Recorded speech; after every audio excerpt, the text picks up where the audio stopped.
Welcome back everybody to episode 2 of the RS3 Group Ironman. Thieving put me in a more optimistic mood because this is the first skill we are training that is actually fast. The first 2 days were kind of rough. I lost a lot of time and the quest took very long without the quest helper, but finally we are seeing a light that shows RS3 does actually have fast XP rates. From level 31 to 62 thieving, we do this method where we hop worlds and open these 3 doors inside the thieving guild. The southern doors all require a lockpick to open, and myself and nobody else in my group has access to buy one yet, so I'm going to be sticking to these 3 doors for about 60k XP per hour. This could probably be even faster, but the reality is, since there's so many new group iron accounts, a lot of people are doing this method, so every time you hop into a world where a different Iron Man already unlocked those doors, you are out of luck and need to hop again because the doors reset every 3 to 4 minutes. 35 thieving, let's go. 40 thieving done. Followed by 41 thieving, which means it is time for a quick break. 41 thieving is a skill requirement to a mini quest called the Lost for Marbles, and this mini quest will give us the ability to buy a lockpick. Mini quest complete, which got us 42 smithing. And now there is a shop inside this area that sells us lockpicks. Thieving is about to get even faster. The northern doors were 210 XP each, which are still worth opening, but now I do an extra 3 doors on the south side per world, and those give 280 XP each. 46 thieving already. I gave myself a bond to unlock RS3's official way of showing XP rates, rune metrics, and I'm still trying to figure out how it works. Anyways, here's 50 thieving. 1 hour later, I somewhat got my XP tracker working. We are getting roughly 150k per hour. Here is level 58, the last level before we hop around a bit. We are still keeping up with our daily caches, and we just got level 42 divination from it. Next up, I was able to buy a gem bag from all of that gem mining, so I decided to go test out mining gems. Mining and smithing both had a massive rework in RS3, so the mechanics are nothing similar to OSRS. First of all, the rocks will never deplete, so I will always be mining this one gem rock when I want gems. The yellow bar above my character is a stamina I have from mining. When this bar is full, which is the first hit when you click a new rock, that's mining at normal speed. When it's between 1 and 99%, we mine at 90% of that max speed. And finally, when it goes to 0, your character will continue to mine, however, it will be 80% slower than normal. There is a type of manipulation that is pretty good here when starting out on new accounts, where you can train combat during mining. I grabbed my necromancy gear to test it out, and honestly, it was a bit confusing, but I can definitely see it being utilized for early combats. Essentially, since we're clicking a rock every 4 ticks anyway, we click our keyboard to use an ability to attack a nearby NPC between those ticks, basically making combat 0 time. This also forces you to re-click the rock once per 4 ticks, so you get max mining speed as well, versus the traditional semi-AFK method where you would get 90% of the speed. 41 mining done. 29 necromancy.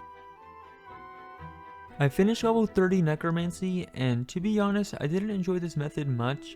The method and movement just felt awkward, so I thought I would go do some other things and try again another time. Woodcutting maples in this game is shockingly faster XP than teaks or willows. I just hit 50 woodcutting, and I'm currently getting about 50k an hour woodcutting XP. It's still not as fast as I would like it to be, but it's something. My guru has spotted an evil tree. We are about to go test this. Evil trees spawn throughout the day, but we are only allowed to do 2 per day. Currently unsure of what the XP rate is, but it is supposedly a good daily to do, which we will be finding out very soon. While we duo this tree, hopefully no one will show up and crash us. The meta is going to be to chop one side of the tree, and then once we chop the middle, it's going to be absolutely juiced XP. This tree was up for a lot longer than I expected. We are over 20 minutes in, and we've just been consistently getting 70k an hour. It's a shame that you could only do 2 a day, but I guess it balances it out. This will be a daily 70k woodcutting XP for the time being then. Level 57 woodcutting. Our first ever evil tree has been killed. And I got a little bit lost as to where to claim my rewards, but you just talk to the guy in the middle and we're good to go.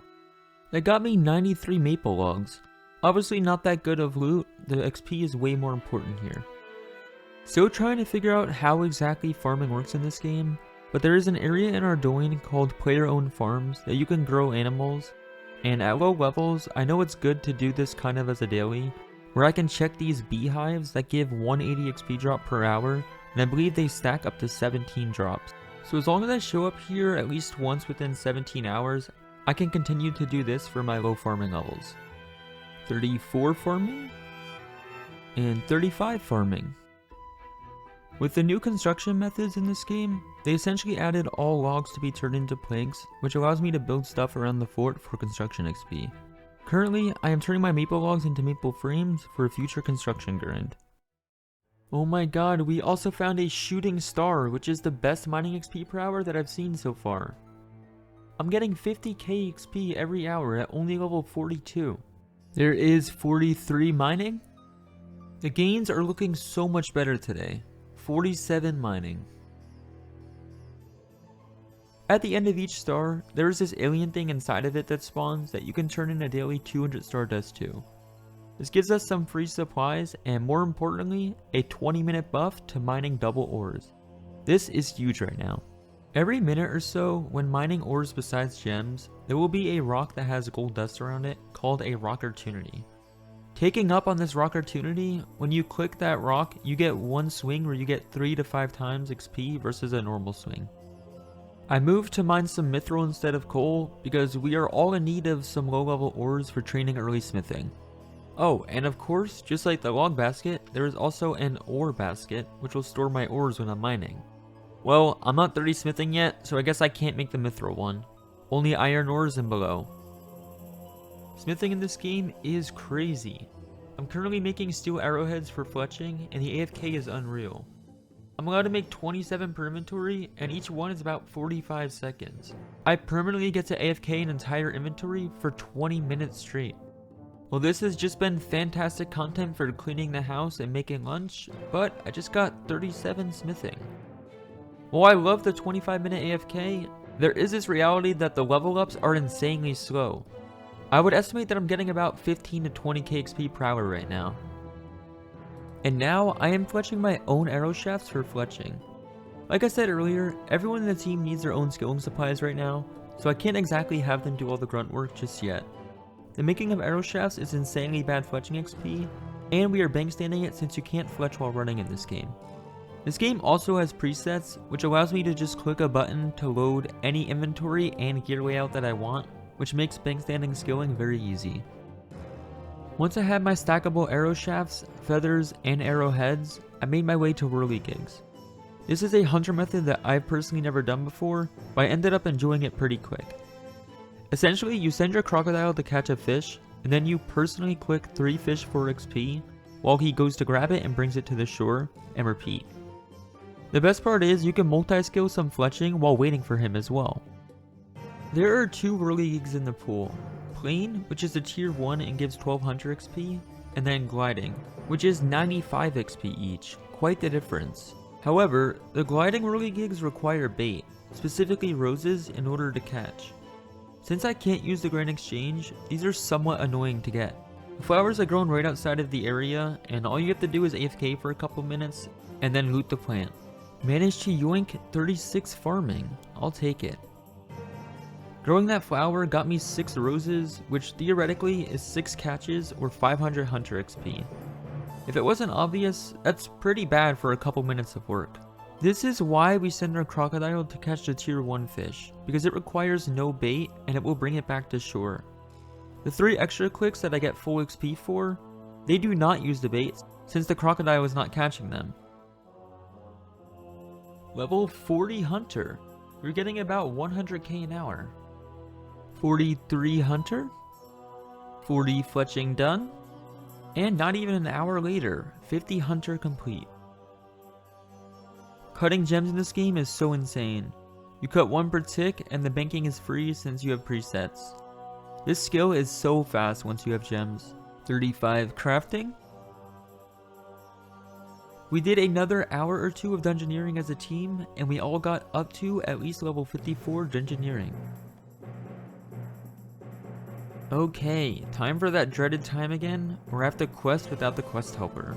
Unfortunately, I still need a lot of quests, but I'm starting off with Monkey Madness, something simple that I remember from old school. There's no plugin or anything for this. I just simply will not be able to solve it. RIP 200k, pretty much all of my GP. Not nearly as bad as I expected it to be, but there is Monkey Madness complete, along with 39 strength, 46 HP, 46 attack, and 43 defense. Very good gains for my level. The feud complete, which also got us to 62 thieving.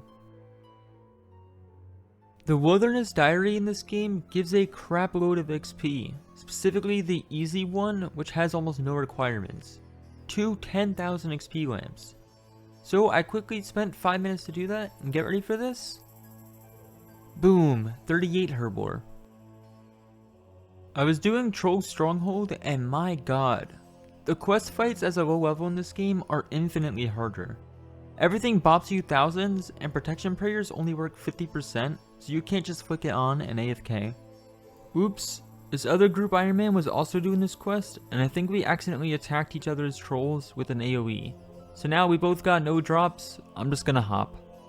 Made sure to safe spot that kill, and then I realized I could have just pickpocketed the troll. Well, thanks for no quest helper. Troll Stronghold also gives an insane amount of lamps, 2 10,000 XP lamps, which gets me level 43 Herbor. Not bad at all. Decided to do a group rune sphere so that we could all get our daily 25k XP, and that is level 54 rune crafting. Been AFK mining some gems, and here is the big 5-0 crafting.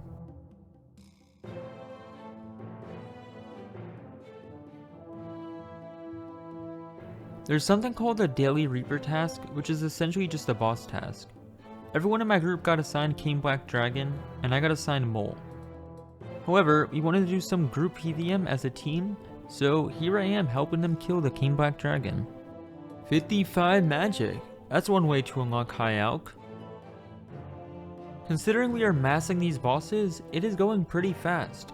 After the KBDs, we moved on to Skiller Guy's task, which was Giant Mole. I got 48 hit points, and on the final kill of the task, I got a fat Slayer XP drop. 7,000 XP, 32 Slayer, and it took probably about 5 to 7 minutes. Not the worst thing in the world. While still geared, the team wanted to try out some Arch Glacier kills, which I could not miss out on. I hear so many RS3 players talk about this boss, and it has different difficulties, and I just really wanted to try it. It's a really good method for gathering charms for summoning as well.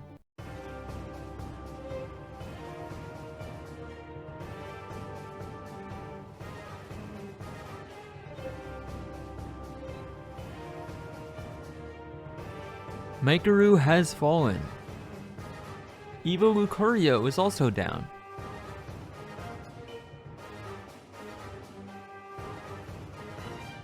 Wazzy has also had his hit points sent to 0. The whole team has fallen except for Skiller Guy 34. Was he the hidden gem PVMer in the group all along? Here's a classic quest I'm sure you guys remember, Underground Pass. The spider boss in this quest is so much easier because the little guys don't aggro against you. Oh my god, I just tagged 2 new spiders.